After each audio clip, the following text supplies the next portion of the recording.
நேரம் 9 மணி. இலங்கை ஒலிபரப்பு கூட்டுத்தாபனம் செய்திகள். செய்தி ஆசிரியர் MC நஜ்முத்தீன். வாசிப்பவர் இஸ்மாயில் பி மாரிஃப். முதலில் தலைப்புச் செய்திகள். பொதிகளை பெற்றுக்கொள்ளுமாறு குறுஞ்செய்தி மூலம் சம்பந்தப்பட்டவர்களுக்கு தெரியப்படுத்துவதில்லை என்று தபால் திணைக்களம் அறிவிப்பு.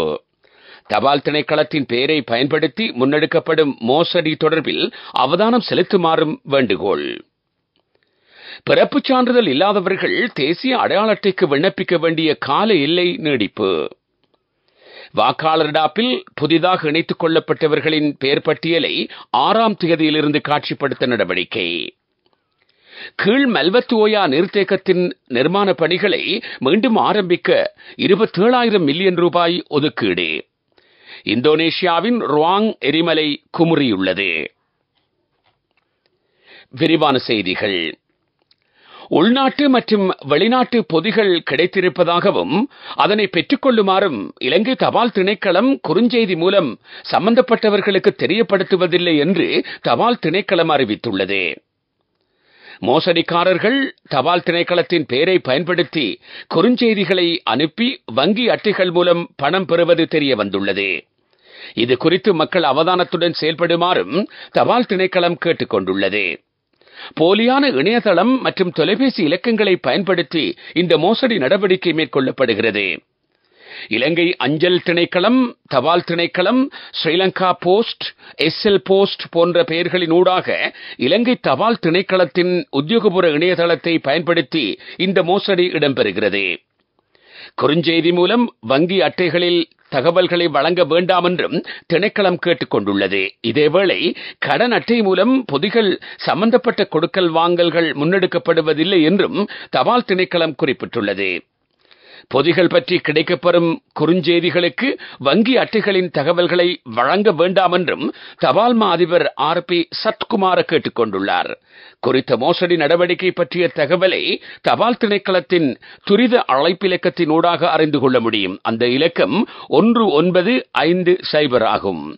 அந்த இலக்கம் 1950 ஆகும்.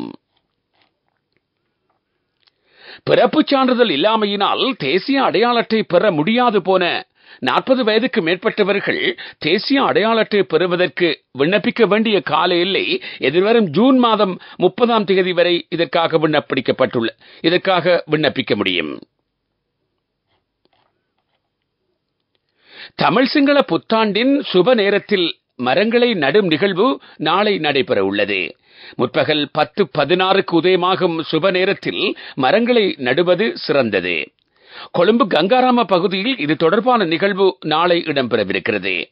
அதிக போஷாக்கு கொண்ட முருங்கை மர கன்றுகளை பயிரிடுமாறு ராஜாங்க அமைச்சர் சிசிர ஜெயக்கொடி மக்களிடம் கோரிக்கை விடுத்துள்ளார். நீங்கள் கேட்டுக்கொண்டிருப்பது இலங்கை ஒலிபரப்பு கூட்டுத்தாபனத்தின் செய்திகள்.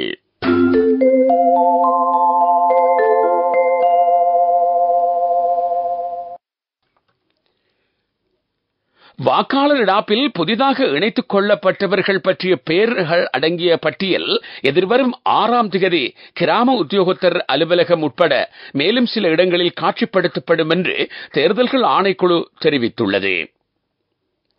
மாவட்ட செயலகம், தேர்தல்கள் அலுவலகம், பிரதேச செயலகம், உள்ளூராட்சி மன்றங்களிலும் இந்த பட்டியல் காட்சிப்படுத்தப்படும். அமுலில் உள்ள வாக்காளர் இடாப்பில் இருந்து பெயர் நீக்கப்பட்டவர்களின் பட்டியலும் இதில் உள்ளடக்கப்பட்டிருக்கும்.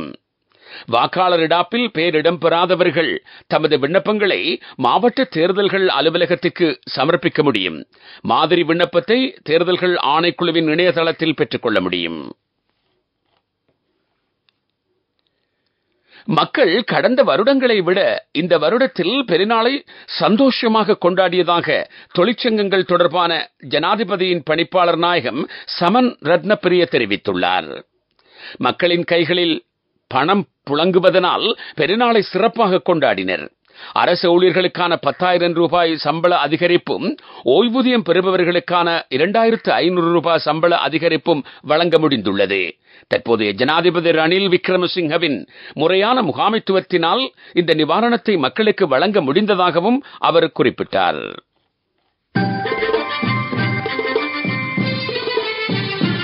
பிரதான செய்தி. வழங்குவோர் ஒவ்வொரு வீட்டிலும் இருக்க வேண்டிய வீட்டு வைத்தியர் சித்தாலேப.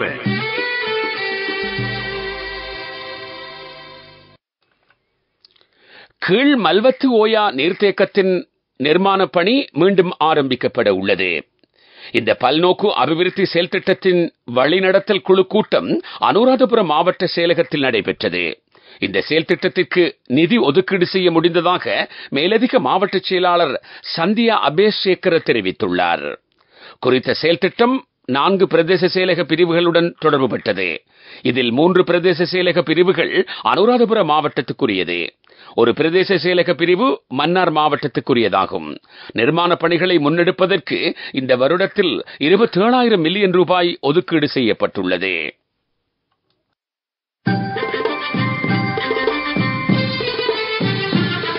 பிரதான செய்தி வழங்கியோர் ஒவ்வொரு வீட்டிலும் இருக்க வேண்டிய வீட்டு வைத்தியர் சித்தாலேப. உங்கள் கவனத்திற்கு கொருநாகல் பஸ் நிலையத்திலிருந்து கிராம பிரதேசங்களுக்கான இரவு நேர பஸ் சேவையை விஸ்தரிக்குமாறு பயணிகள் கோரிக்கை விடுத்துள்ளார்கள். இரவு நேரங்களில் கிராம பிரதேசங்களுக்கான பஸ் சேவை போதுமான அளவு இல்லாததனால் தாம் பல்வேறு சிரமங்களை எதிர்கொள்வதாக அவர்கள் தெரிவிக்கின்றனர்.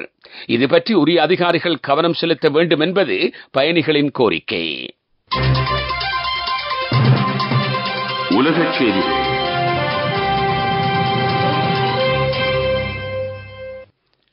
இந்தோனேஷியாவின் ருவாங் எரிமலை குமுறியுள்ளது. எரிமலையை சூழவுள்ள பிரதேசத்தில் வசித்த மக்கள் அங்கிருந்து வெளியேற்றப்பட்டுள்ளனர். சுமார் 800 பேர் பாதுகாப்பான இடங்களில் தங்க வைக்கப்பட்டிருக்கிறார்கள். இந்த எரிமலை நேற்று முதல் 3 தடவைகள் குமுறியுள்ளன.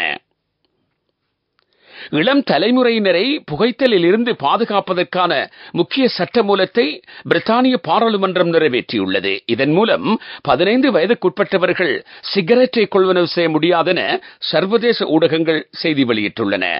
இந்த சட்டமூலத்துக்கு ஆதரவாக 383 உறுப்பினர்களும் எதிராக 83 உறுப்பினர்களும் வாக்களித்துள்ளார்கள். புகைத்தலுக்கு எதிராக பிரித்தானியாவில் அறிமுகப்படுத்தப்படும் மிக முக்கியமான சட்டமூலமாக இது கருதப்படுகிறது. அபிவிருத்தி செய்திகள். யாழ்ப்பாணத்தில் முன்னெடுக்கப்பட உள்ள அபிவிருத்தி திட்டங்களுக்கான முன்மொழிவுகள் பூர்த்தி செய்யப்பட்டுள்ளன. இது தொடர்பான கலந்துரையாடல் யாழ்ப்பாண மாவட்ட செயலகத்தில் நேற்று நடைபெற்றது. அமைச்சர் டக்ளஸ் தேவானந்தா தலைமையில் கலந்துரையாடல் இடம்பெற்றது. விளையாட்டுச் செய்திகள்.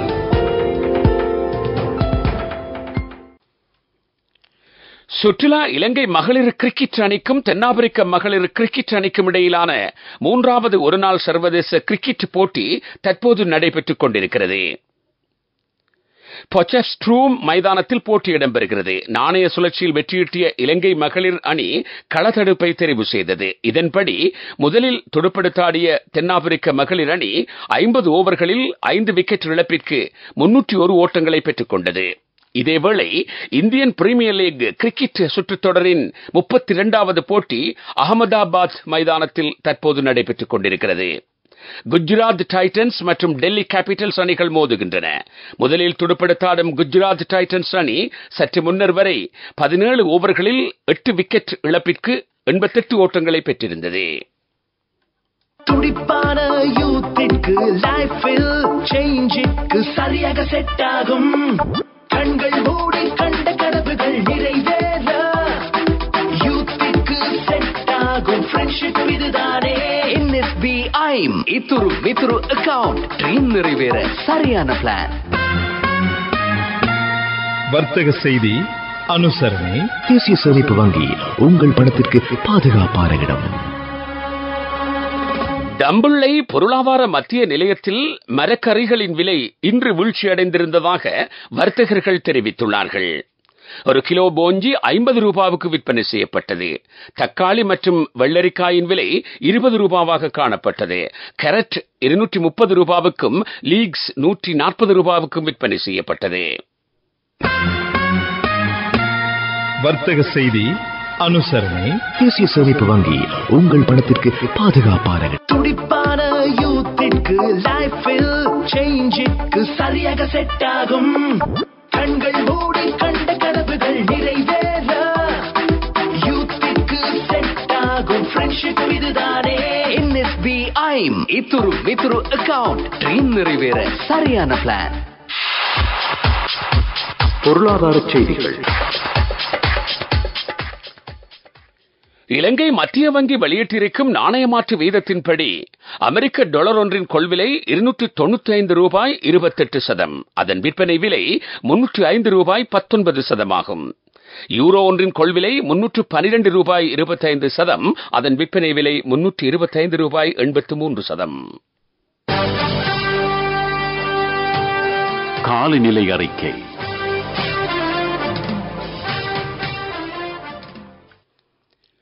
மேல் சபரகமுவ மாகாணங்களிலும் காலி மாத்தறை மாவட்டங்களிலும் ஆங்காங்கே மழையோ இடியுடன் கூடிய மழையோ பெய்யலாம் என்று வளிமண்டலவியல் திணைக்களம் எதிர்வு கூறியுள்ளது. வடமத்திய மத்திய வடமேல் மாகாணங்களிலும் மன்னார் மாவட்டத்திலும் மழை பெய்யக்கூடும். இடியுடன் மழை பெய்யும் போது காற்றின் வேகம் அதிகரித்து காணப்படும். மேல் சப்ரகமுவ மத்திய மாகாணங்களினதும் காலி மாத்தறை மாவட்டங்களினதும் சில இடங்களில் நாளை காலை பனிப்பொழிவு காணப்படும் என்று திணைக்களம் விடுத்திருக்கும் அறிக்கையில் குறிப்பிடப்பட்டுள்ளது. காலநிலை அறிக்கை கேட்டீர்கள். மீண்டும் தலைப்புச் செய்திகள். பொதிகளை பெற்றுக் கொள்ளுமாறு குறுஞ்செய்தி மூலம் சம்பந்தப்பட்டவர்களுக்கு தெரியப்படுத்துவதில்லை என்று தபால் திணைக்களம் அறிவிப்பு. தபால் திணைக்களத்தின் பெயரை பயன்படுத்தி முன்னெடுக்கப்படும் மோசடி தொடர்பில் அவதானம் செலுத்துமாறும் வேண்டுகோள். பிறப்புச் சான்றிதழ் இல்லாதவர்கள் தேசிய அடையாள அட்டைக்கு விண்ணப்பிக்க வேண்டிய கால எல்லை நீடிப்பு. வாக்காளர் இடாப்பில் புதிதாக இணைத்துக் கொள்ளப்பட்டவர்களின் பெயர் பட்டியலை 6ஆம் தேதியிலிருந்து காட்சிப்படுத்த நடவடிக்கை. கீழ் மல்வத்துவோயா நீர்த்தேக்கத்தின் நிர்மாணப் பணிகளை மீண்டும் ஆரம்பிக்க 27,000 மில்லியன் ரூபாய் ஒதுக்கீடு. இந்தோனேஷியாவின் ருவாங் எரிமலை குமுறியுள்ளது. இத்துடன் செய்திகள் முடிவடைந்தன. எமது செய்திகளை www.newslbc.lk என்ற இணையதளத்திலும் பார்வையிடலாம். செய்தி அறிக்கைகளை SLBC நியூஸ் என்ற யூடியூப் வலைதளத்தில் செவிமடுக்கலாம். எமது அடுத்த பிரதான செய்தி அறிக்கையை நாளை காலை 6 மணிக்கு எதிர்பாருங்கள். இலங்கை ஒலிபரப்பு கூட்டு தாவரம் தேசிய சேவை நேரம் 9:12.